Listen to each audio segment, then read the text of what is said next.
I den her video, der vil jeg vise dig, hvad hastighed har af indflydelse på en elbils forbrug. Jeg kommer til at køre en tur på landevejen, jeg kommer til at lave min ganske almindelige Odense Challenge, og så tager jeg også en lidt mere realistisk motorvejstur på tværs af landet. Og selvom det kan lyde modstridende, så skal jeg nok forklare dig lidt senere i videoen, hvorfor.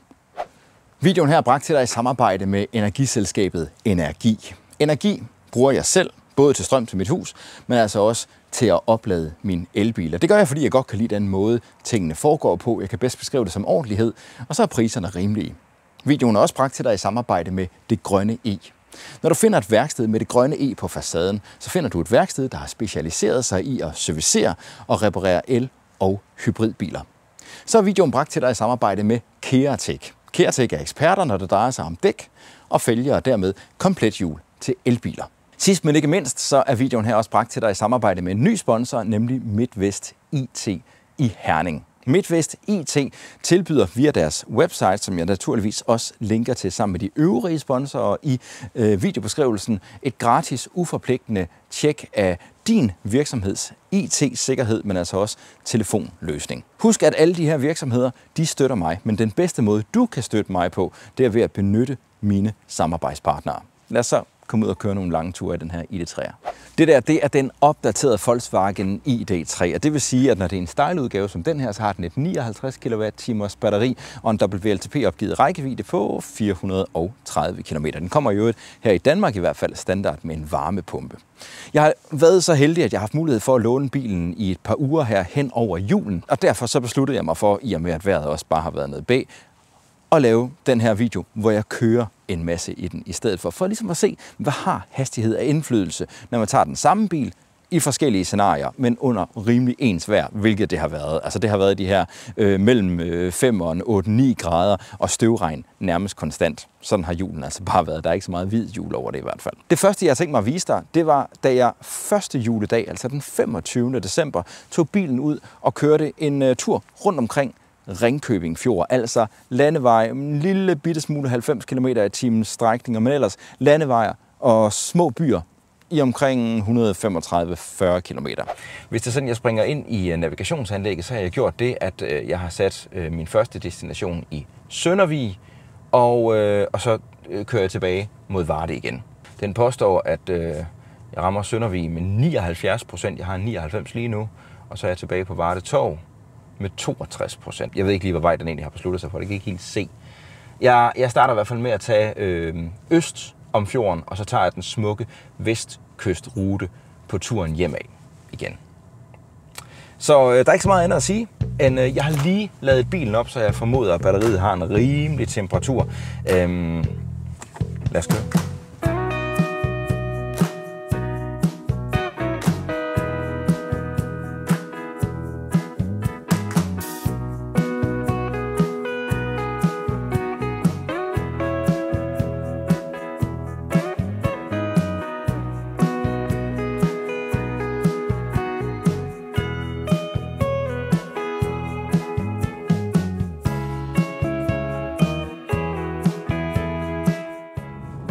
Så er jeg i Søndervig.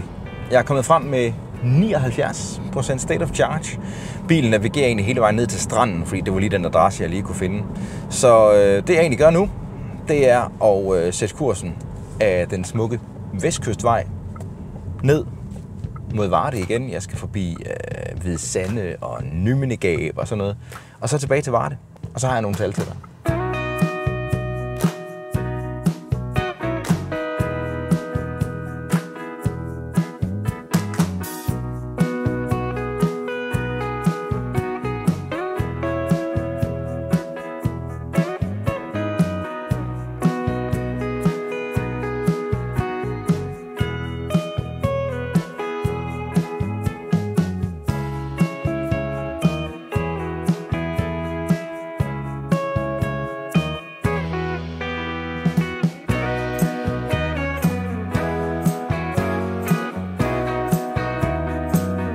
Det var turen rundt om Ringkøbing Fjord. Jeg endte jo med at have en gennemsnitshastighed på 68 km/t og et forbrug, der hed 160 Wh per kilometer. Jeg brugte 38% point på den tur rundt, og hvis jeg krydstjekker det hele, så ender jeg med at have en teoretisk rækkevidde, hvis jeg kørte fra 100% og ned til 0%, på lige over 360, måske op til 365 km.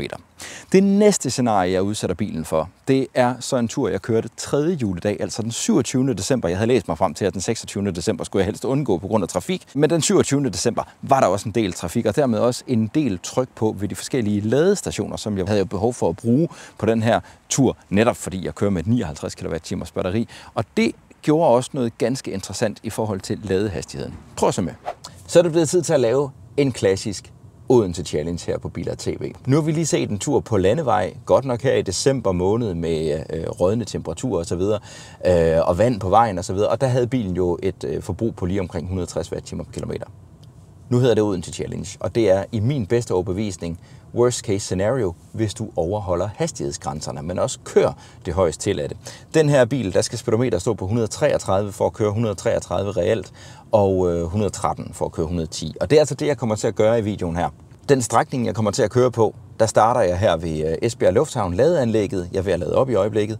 Og så kører jeg på E20-motorvejen, og det er lige nærmest få 100 meter, inden det bliver til en 110-zone tættere ind mod Esbjerg. Men jeg kører mod øst i stedet for, jeg kører mod Odense. Og hele strækningen til Kolding, det er 130-zone. Så er der et stykke fra Kolding til Lillebælt, der er 110-zone, og så bliver det faktisk 130-zone, en stor del af Fyn, indtil jeg kommer til Odense igen, hvor der er 110. Når det går allerbedst, så kan jeg køre den her tur med en gennemsnitshastighed på 120 km i timen, og det er altså inklusiv, at jeg holder stille ved drejebænken for 2 lysreguleringer. Det kommer jeg ikke til at kunne i dag. Det er 3. juledag. Så det jeg gør nu, det er, at jeg lader bilen op til 80%. 80% for at simulere en lang tur. Det er der, den lader rigtig godt. Men lige nu, så handler det altså bare om at tjekke forbrug. Og det betyder også, at jeg kommer ikke til at prækonditionere batteriet, inden jeg skal lade på turen hjem, simpelthen for at passe på mit forbrug. Fordi når man prækonditionerer, så bruger bilen jo noget energi fra traktionsbatteriet for ligesom at temperere batteriet. Og det kommer jeg ikke til at gøre her. Jeg holder fingrene væk fra de her knapper, simpelthen for at få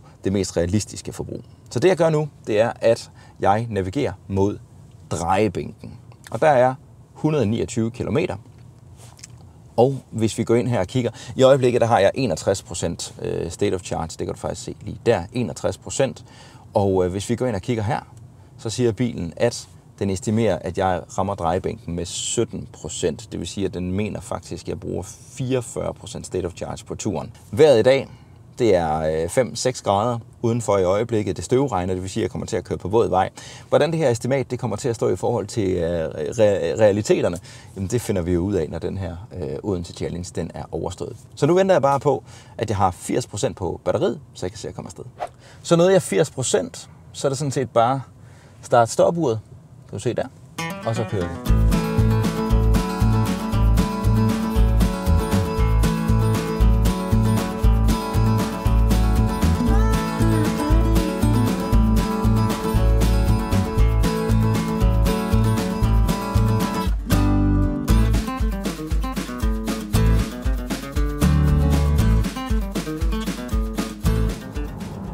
Så er jeg halvvejs. Jeg har kørt af ved afkørsel 50, drejebænken. Jeg er lige på vej ned til vendepladsen, hvor jeg plejer at vende. Bilen har brugt det, der svarer til 50% point på køreturen, så altså lidt mere end den estimerede. Jeg holder lige stille her, hvor man kan se. 1 time og 6 minutter. Jeg glemte at nulstille triptælleren, så jeg har nok kørt 4 kilometer. Så kom jeg i tanke om det, fordi at der er 129, og jeg skal lige ned på vendepladsen hernede. Så man måske kan se i baggrunden her, så der er altså stadigvæk noget juletrafik, der er juletravlhed.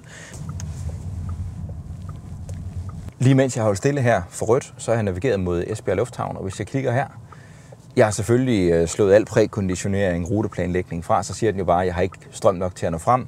Jeg tænker, jeg har 30%, som man kan se i øjeblikket der, 30%. Det passer så fint med, at jeg kører ind ved Lillebælt Nord, lader der, det der er tilstrækkeligt.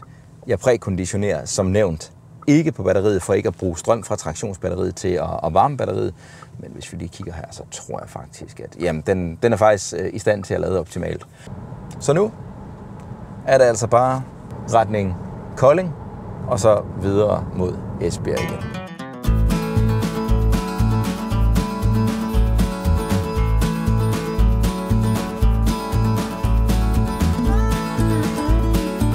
Så jeg er ved Lillebælt Nord, så skal vi lige have et hurtigt top-up.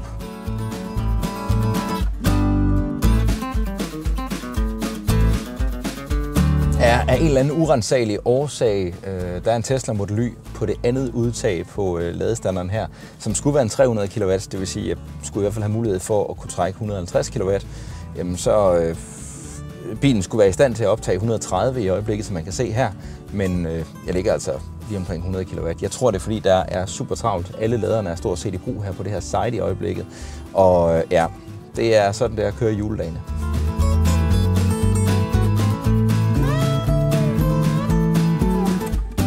Navigationen siger nu, at jeg vil ramme Esbjerg Lufthavn med 9%. Det er nok, så jeg kører.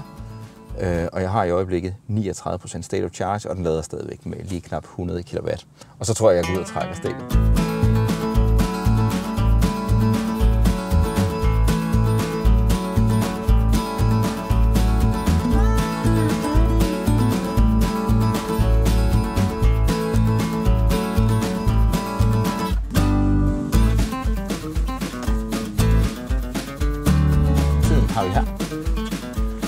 Og det var så sådan, jeg var i stand til at lave min Odense Challenge på 3. juledag med lidt mere trafik end normalt. Og for er der jo mange, der ikke kan finde ud af at holde til højre på motorvejen. I hvert fald af de her juleferiegæster, som måske ikke er så vant til at køre motorvej, som dem jeg normalt møder, når jeg kører på hverdage. Det korte og lange er, hvis jeg fradrager for det ladestop, så ender jeg med at have en gennemsnitshastighed på hele min Odense Challenge, de her 258 km. Så ender jeg med at have en gennemsnitshastighed på 112,2 km i timen. Det er noget lavere, end det plejer at være, men der var simpelthen bare mere trafik, end der også plejer at være her 3. juledag. Så meget beklager jeg.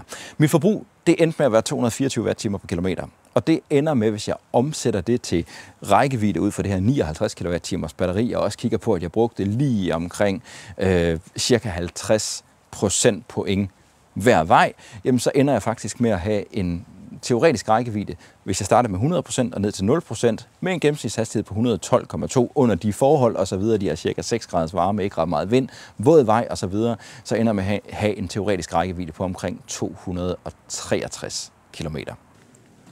Lige inden jul, der var jeg også ude at køre en noget længere tur. Jeg skulle over og medvirke i en podcast ved Allerød. Jeg havde en aftale hos Xpeng i Hillerød, og jeg besluttede mig for, at det var lige da jeg havde fået udleveret den her bil, at jeg ville lave turen i den her bil, fordi jeg havde en idé om at lave den her video. Grunden til, at jeg vil lave den her video, det er primært 2 ting. Naturligvis for at vise, hvad hastigheden gør, men altså også, at der er rigtig, rigtig mange, som når de ser mine Odense Challenge, altid sådan så lidt tvivl omkring, om de forbrugstal, jeg når frem til, er korrekte. Folk, der har de her biler, som jeg nogle gange tester, jamen de siger, at jeg har et meget pænere forbrug. Og min idé med det her, det er simpelthen at vise, at der er forskel på en Odense Challenge. Det er i min bedste overbevisning worst case scenario, fordi det er den hurtigste strækning. Jeg kører om formiddagen, hvor der ikke er ret meget trafik og så videre, så jeg får altså et højere forbrug, og dermed et worst case scenario, du altid kan forvente, hvis altså du bare overholder hastighedsgrænserne i Danmark, at du får et flottere forbrug, end jeg har i min Odense Challenge. Og derfor besluttede jeg mig for, når jeg nu skulle så langt som Allerød og Hillerød og her fra Varde og retur igen, det var sådan lige godt 330 km den dag, jamen så besluttede jeg mig for at lave turen i bilen her. Og der får jeg jo også lavet en ladetest fra 10 til 80%. Men inden du får den, så skal jeg også lige fortælle om den her videosponsor, som er Energiselskabet Energi. Som nævnt, så er det Energiselskabet, jeg selv har været kunde hos i efterhånden lang tid. Jeg bruger energi både til at lade min egen Idebos op, jeg bruger også energi til strøm til mit hus, og det er der rigtig mange gode grunde til. Den primære grund, det er, at når man ringer til Energi og har behov for support måske, eller hvis du tjekker deres Trustpilot, så vil du bare kunne se, at Energi samler altså bare på tilfredse kunder, mig selv inklusiv. Udover det, så er priserne også rigtig fair. Energi, de ligger for at være helt præcise 5 øre, eller 5,19 øre oven i den helt rå spotpris på elektriciteten for hver kilowatt-time, jeg køber til mit forbrug. Når jeg så lader min bil, jamen så får jeg oven i købet for det her serviceabonnement, der koster 69 kroner per måned, der får jeg den fulde refusion på 94,63 øre, altså næsten 95 øre for hver kilowatt-time, jeg lader på min egen bil.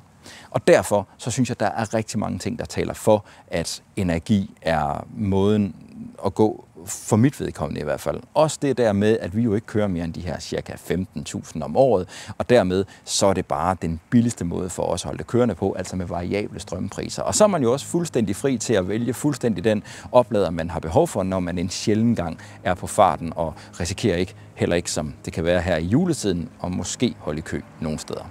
Oh well, lad os komme en tur til Sjælland.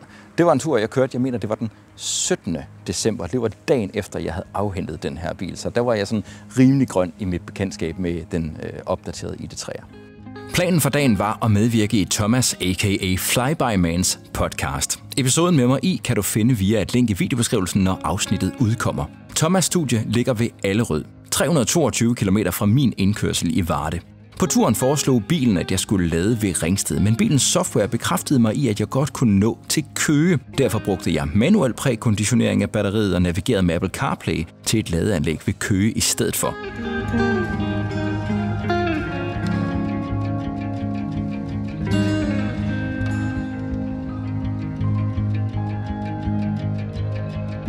Efter podcast skulle jeg videre til Xpeng i Hillerød, hvor jeg var blevet inviteret forbi, når jeg alligevel var på de kanter. Efter et besøg hos Xpeng vendte jeg hjem igen i den sjællandske eftermiddagstrafik.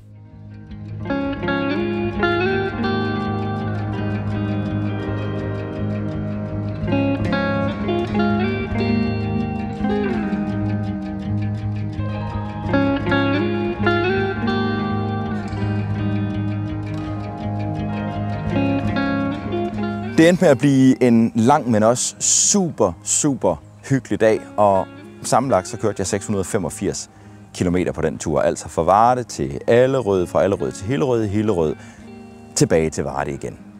Forbruget på den tur endte sammenlagt med at være 200 watt-timer per kilometer, og det giver mig en samlet rækkevidde fra 100% og ned til 0% på lige knap 300 km, omkring 295 km. Men det, der også er interessant, det er gennemsnitshastigheden på den tur. Og ja, der er kun ca. 90% af turen, der foregår på motorvej. Resten har foregået på landevej på den tur. Men den tur har givet mig en gennemsnitshastighed på vejen derover på lige over 97 km i timen. Og det var jo så om morgenen rigtig tidligt, hvor der var knap så meget trafik.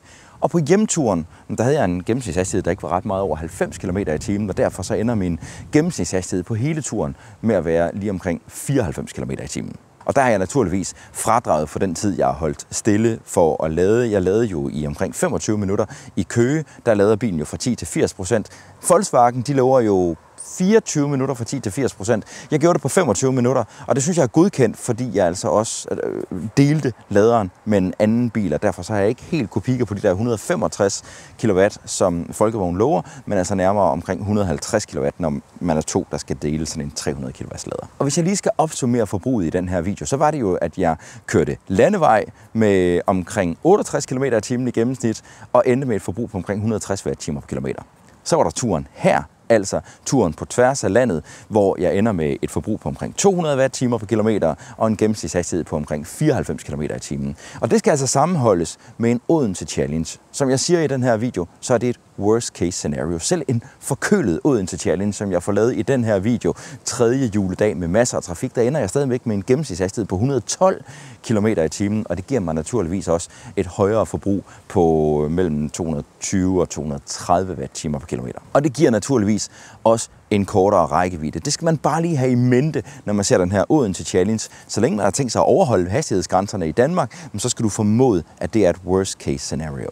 Og så er det naturligvis også vigtigt at pointere, at den her video, den er produceret i december måned 2024. Og det har været meget ens forhold, det vil sige, at der har været våde veje, det har været temperaturer for det meste over frysepunktet, men heller ikke ret meget mere end 6, 8, måske 9 grader, når det var allerlunest, og derfor så får jeg heller ikke den store fordel af varmepumpen i bilen, som den ellers har. Så vil jeg også bare lige opsummere, at jeg synes, komforten og køreegenskaberne i en ID3'er, de er i den virkelig gode ende. De her IQ Lights, du får i style-udgaven her, de spiller max, og jeg vil på det varmeste anbefale, at det er noget, man går efter.